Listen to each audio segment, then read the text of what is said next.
This time on Rad Rat Video, we're talking about the FOMO wearable camera and its use in skateboarding. Let's take a look at it.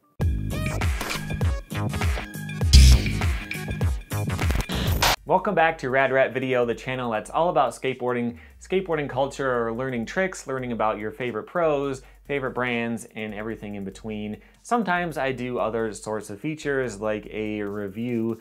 This one is for the FOMO wearable camera. This is on Kickstarter right now. They sent me one so that I could try it out and see if it had any use for a skateboarding camera. And I told them, hey, I don't know how well it'll work. I'll give it an honest review. And they said, okay. So they sent me this.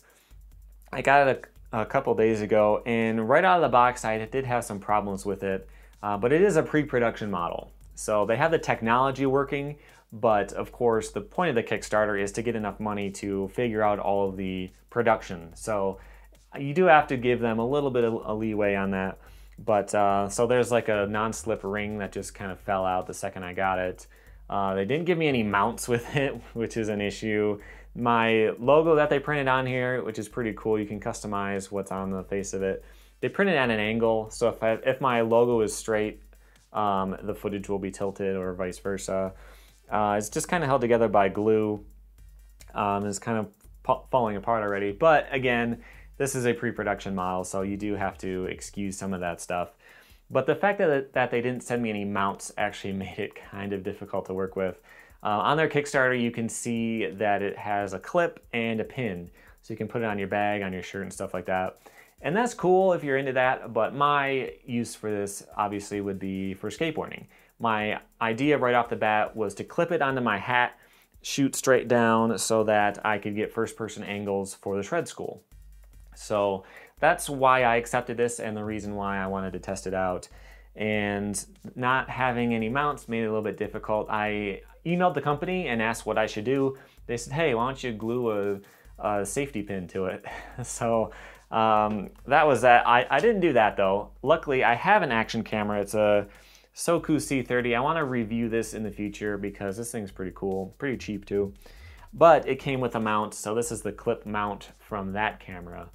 And all that I did is I clipped this in here like that, and I kind of tilted it back on my head a little bit so it aimed down, and then I just skated around like this. And I probably looked ridiculous, but you look ridiculous wearing a GoPro anyway. So I went out and I had a really good session. I landed a ton of stuff. I did like every freestyle trick I can do. I actually ollied some gaps and stuff. I had to use my freestyle board because my street board is kind of messed up right now. But yeah, I had a really good session, and then I got home and I saw that the camera was still going. I had skated about an hour and it's still going.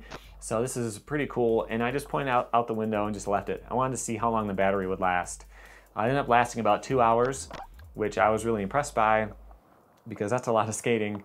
I plugged it in, I pulled off all the footage and found that most of it was gone. So what I think happens is it has a 16 gig card, although you can get a 32. Mine came with a 16, and when it reaches the end of the space, it'll start to delete old files so that it can keep going. And so all I had was the last 5 minutes of my session where I skated this hill, kind of like a bank. It's really steep. Kickflipped to fakie on that. I did a 180 off of a little block.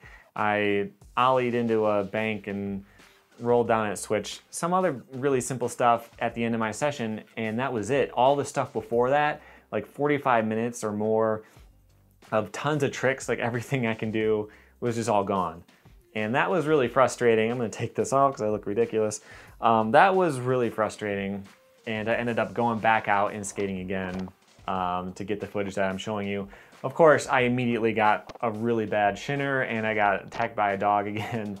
So it didn't go nearly as well. One of the other issues this time was that I didn't aim the camera perfectly. And so you're just seeing like crotch shots the whole time. That's one of the issues with the camera. You can't really tell where it's aimed. All that you've got on it is the button on the back. So when you long press the button, the light will come on, tap it and it'll blink, and that shows that it's recording. That's all you get. So you don't know what you're seeing exactly. You don't know the field of view on it or anything like that. It's a big compromise for having it being so small. So unfortunately, a lot of my footage is just this, but hopefully you get an idea of what you could do with it.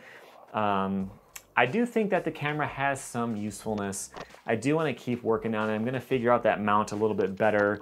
Of course, since it doesn't really fit in there, it kind of wobbles back and forth. I want to figure out a really good way to use it so that I can get cool first-person views for the shred school. But it does have quite a few quirks.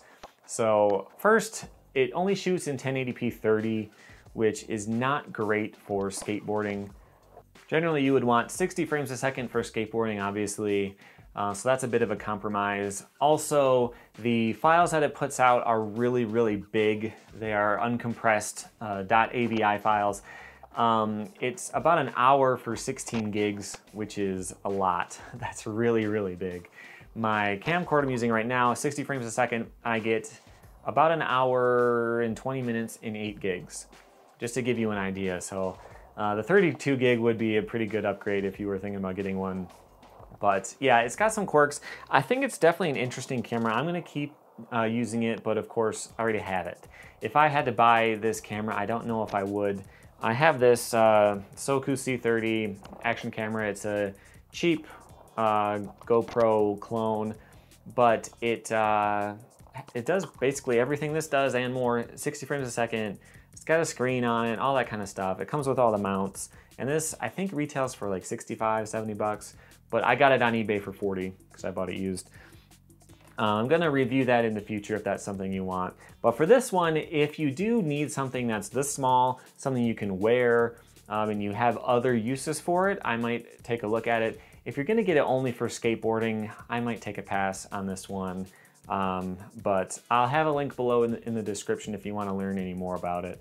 But until next time, thank you for watching, and I'm gonna do some more reviews in the future, probably not a lot, but things that you can use for skateboarding, and hopefully they are a little more skateboarding friendly than this thing. But that's it for now, and thank you.